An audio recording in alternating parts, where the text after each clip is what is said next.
Students, हम 9th class के SST की वर्कशीट नंबर 9 करेंगे। आज डेट है 27 जुलाई 2021 से अपना नेम लिखना है और यहाँ पर अपनी क्लास टीचर करें। तो हमारा आज का टॉपिक है हमें संसद क्यों चाहिए, हमें संसद की ज़रूरत क्या है। तो हमारी संसद देश के नागरिकों को देश के लिए निर्णय लेने की प्रक्रिया में हिस्सा लेने और सरकार के असंवैधानिक कार्य जो संविधान के विरुद्ध है उन कार्यों पर अंकुश रखने में मदद करती है।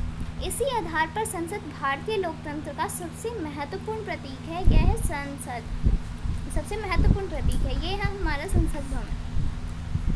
फिर आगे देखते हैं, जनता के फैसलों का सम्मान होना चाहिए। इसमें भारत की आज़ादी से पहले अंग्रेजी शासन काल में लोग सरकार के बहुत सारे फैसलों की आलोचना भी नहीं कर सकते थे।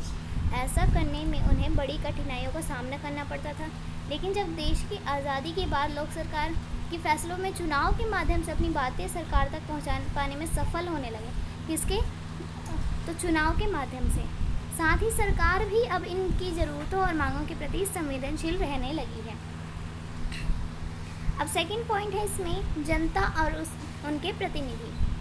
तो देश के नागरिक ही सबसे महत्वपूर्ण है।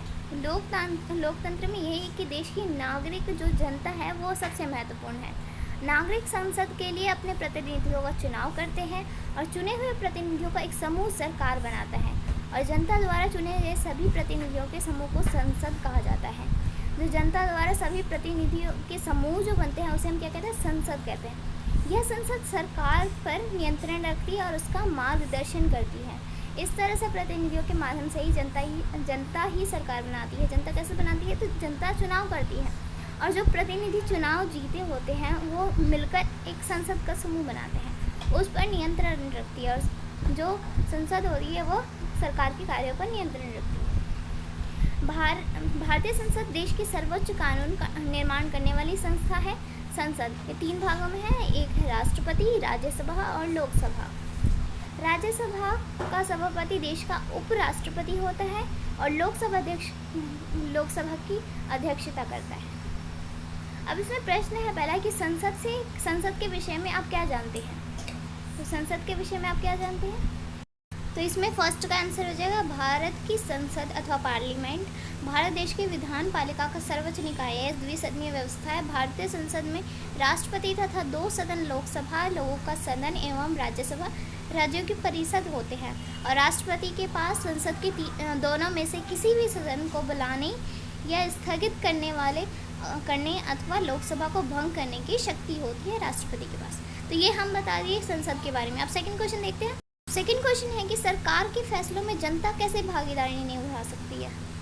तो इसका आंसर हो जाएगा, प्रतिनिधि का चुनाव करके जनता सरकार के फैसलों में अपनी भागीदारी निभा सकती है। ये हो जाएगा हमारे सेकंड क्वेश्चन का आंसर। अब थर्ड क्वेश्चन है, क्या जनता सरकारी फैसलों की आलोचना कर सकती है? तो इसका आंसर हो जाएगा थर्ड का, हाँ, जनता सरकारी फैसलों की आलोचना कर सकती है। जैसे कि उदाहरण के लिए वोट द्वारा वो अपनी प्रतिनिधि को चुनती है और अपनी जो भी मांगे हुए हैं वो वोट द्वारा सरकार के पास पहुंचाती है। अब यहाँ पे फोर्थ क्वेश्चन है, संसद किस प्रकार आम जनता की आवाज़ होती है? तो फोर्थ क्वेश्चन का आंसर हो जाएगा, जनता द्वारा चुने गए प्रतिनिधि का समूह संसद कहलाते हैं और ये सरकार पर नियंत्रण रखती है। तो फोर्थ का आंसर हो जाएगा, जनता द्वारा चुने गए प्रतिनिधि का समूह संसद कहलाते हैं और सरकार पर ये जो संसद होती है ये सरकार पर नियंत्रण रखती है। तो वैसे ही यह सरकार वो जनता की आवाज़ होती है। तो ये हो जाएगा फोर्थ क्वेश्चन का आंसर। तो आज की वर्कशीट में 4 क्वेश्चन थे, हमने कर लिए और ये वर्कशीट में संसद के बारे में समझा दिया।